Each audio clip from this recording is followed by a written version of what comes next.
नमस्कार दोस्तों, मैं हूं दीपक। स्वागत है आपका ट्यूब पहाड़ी चैनल पर। आज हम आपको बताने जा रहे हैं गढ़वाल के एक महान योद्धा और कुशल इंजीनियर के बारे में, जिसने आज से लगभग 400 साल पहले पहाड़ का सीना चीरकर नदी का पानी अपने गांव तक पहुंचाया। गांव में नहर लाने के उनके इस प्रयास की यह कहानी आज भी गढ़वाल की कथाओं में एक अहम अंग है।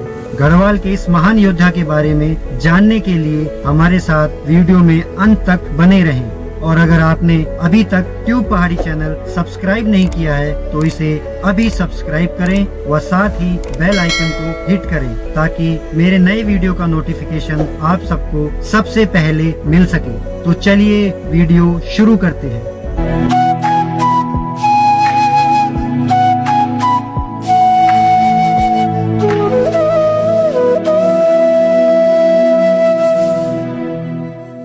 उत्तराखंड में 16वीं शताब्दी के अंतिम वर्ष में टिहरी के मलेथा गांव में माधो सिंह भंडारी नामक एक वीर पुत्र का जन्म हुआ।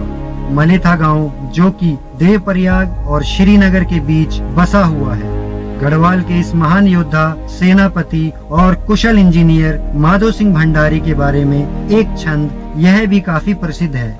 एक सिंह रैनो बण, एक सिंह गाय का, एक सिंह माधो सिंह और सिंह काहे का। जिसका मतलब एक सिंह वन में रहता है, एक सिंह गाय का होता है, एक सिंह माधो सिंह है और इसके अलावा कोई सिंह नहीं है। माधो सिंह के पिता का नाम सोनबाण कालो भंडारी था, जो स्वयं भी एक वीर योद्धा थे। सोनबाण नाम कालो भंडारी के नाम के साथ कैसे जुड़ा, इसकी भी एक कहानी है। कहा जाता है कि सम्राट अकबर के समय कुमाऊं में चंपावत के राजा गरुड़ ज्ञानचंद और सिरमौर के राजा मौलीचंद की किसी भूमि को लेकर गढ़वाल के राजा मानसा से ठन गई थी। दोनों इस भूमि पर राजा मानसा से अपना अपना हिस्सा चाहते थे, लेकिन राजा मानशाह ने उनका आग्रह ठुकरा दिया। दिल्ली दरबार और चंपावत को उनका यह फैसला नागवार गुजरा। दोनों ने ही युद्ध कला में निपुण अपने दो सिपा सलाहकारों को वहां भेज दिया। तब राजा मानसा ने कालो भंडारी से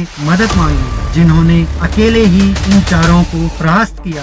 तब राजा ने कालो भंडारी को सोनबाण की उपाधि दी और तभी से उनका नाम सोनबाण कालो भंडारी पड़ गया।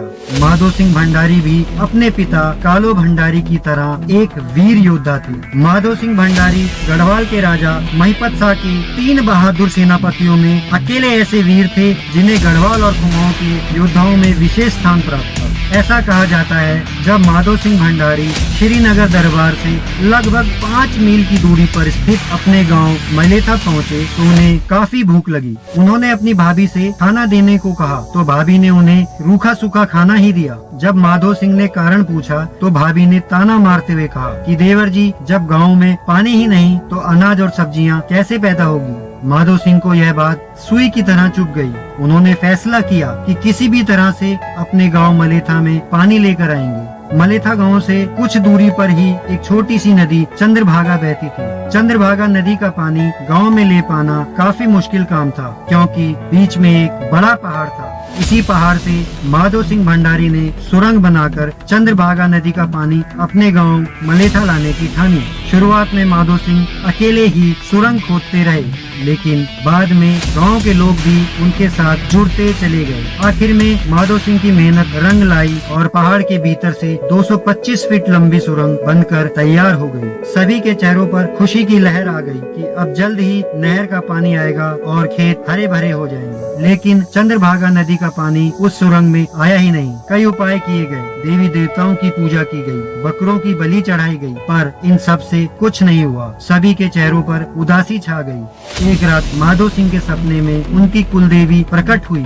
और उन्होंने कहा कि सुरंग में पानी तभी आएगा जब वह अपने इकलौते बेटे गजे सिंह की बलि देंगे। सपना टूटते ही माधो सिंह परेशान हो गए और सोचने लगे कि अब क्या किया जाए। एक तरफ उनका पूरा गांव है तो दूसरी तरफ उनकी एकमात्र संतान। यह उनकी बहादुरी और जिंदा दिली की परीक्षा थी। माधो सिंह ने अपने सपने की बात अपनी पत्नी को बताई जो कि उनके पुत्र गजे सिंह ने सुन ली। गजे सिंह ने अपने मन में विचार किया कि अगर मेरे कारण सारा गांव बर्बाद हो गया तो मेरा जीवन जीना भी बेकार है। वह अपने पिता माधो सिंह के पास गए और उन्हें बलि के लिए मना लिया। गजे सिंह की बलि दी गई और उनका शीश सुरंग के मुख पर रख दिया गया। इस बार जब पानी को मोड़ा गया तो पानी सुरंग से होते हुए सर को अपने बहाव में बहा कर ले गया और इसी के साथ सारे गढ़वाल में माधो सिंह और गजे सिंह की वीरता और त्याग की कहानी अमर हो गई। कहते हैं इसके बाद माधो सिंह वापस श्रीनगर चले गए और फिर कभी अपने गांव मलेथा नहीं लौटे, लेकिन उन्होंने अपने गांव को जो सौगात दी उसकी वजह से मलेथा आज भी हरियाली से भरा खुशहाल गांव बना हुआ है। उम्मीद है आपको हमारा यह वीडियो भी जरूर पसंद आया होगा, तो हमारे इस वीडियो को ज्यादा से ज्यादा शेयर करें और लाइक करें। धन्यवाद।